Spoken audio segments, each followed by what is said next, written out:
Hi all, எல்லாருக்கும் இனிய தீபாவளி நல்வாழ்த்துக்கள். இன்றைக்கி வந்து ஒரு சூப்பரான டிஷ் தான் பார்க்க போகிறோம். எங்கள் அம்மா ஃபேவரெட்டு ப்ரான் கிரேவி, எறா கிரேவி. இந்த எறா கிரேவி செய்கிறதுக்கு வந்து எறா நல்லா க்ளீன் பண்ணி வாஷ் பண்ணிவிட்டு மஞ்சத்தூள், மிளகாத்தூள், தனியாத்தூள் இதை மட்டும் நல்லா மேக்னேட் பண்ணி எடுத்து வச்சுக்கணும். இந்த கிரேவிக்கு வந்து நிறைய ஆனியன் தேவைப்படும். இப்போ 1/2 kg வந்து ப்ரான் எடுத்துருக்காங்கன்னா 2 பெரிய சைஸ் ஆனியனை கட் பண்ணி எடுத்து வச்சுருக்காங்க. 1.5 சைஸ் வந்து தக்காளி, 1.5 தக்காளி வந்து கட் பண்ணி எடுத்து வச்சுருக்காங்க. 1 ஸ்பூன் ஜிஞ்சர் கார்லிக் பேஸ்ட்டு, அது கூட கொஞ்சம் சோம்பும் சேர்த்து அரைச்சி வச்சுக்கணும். கொத்தமல்லி, கருவேப்பிலை.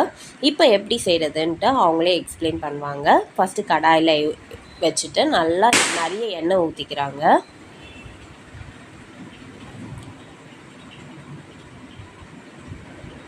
கொஞ்சம்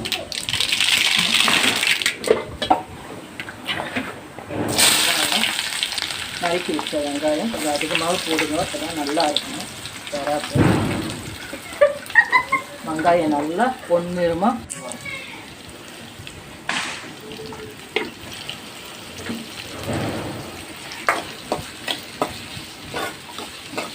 பூண்டு பேஸ்ட் அதில் வந்து கொஞ்சம் சோம்பு வச்சு அரைச்சிக்கோங்க. நல்லா கலரி பச்சை வாசம் போடணும்.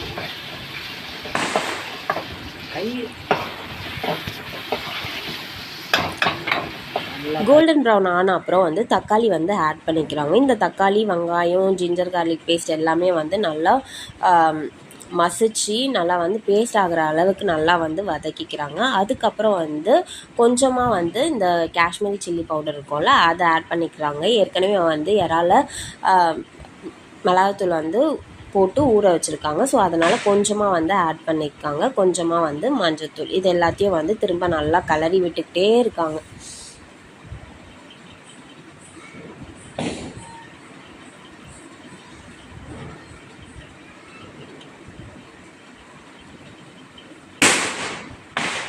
நல்லா கலரணும். கலரி விட்ட அப்புறம் வந்து ப்ரான் போடுறாங்க. அந்த இறால போட்டோன்னா கொஞ்சம் அப்படியே கலரி விடுங்க. தண்ணி எதுவும் ஊற்றாதுங்க. அதுலேயே அந்த எண்ணெய் இது பதத்தில் கொஞ்சம் இதுவாகும். தெளிச்சு விட்டால் போதும்.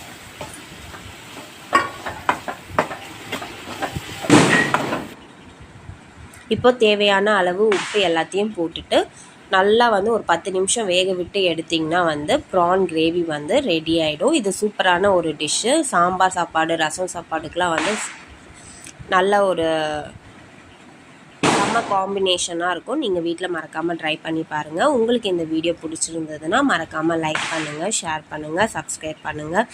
நெக்ஸ்ட் வீடியோவில் நம்ம பார்க்கலாம். பாய்.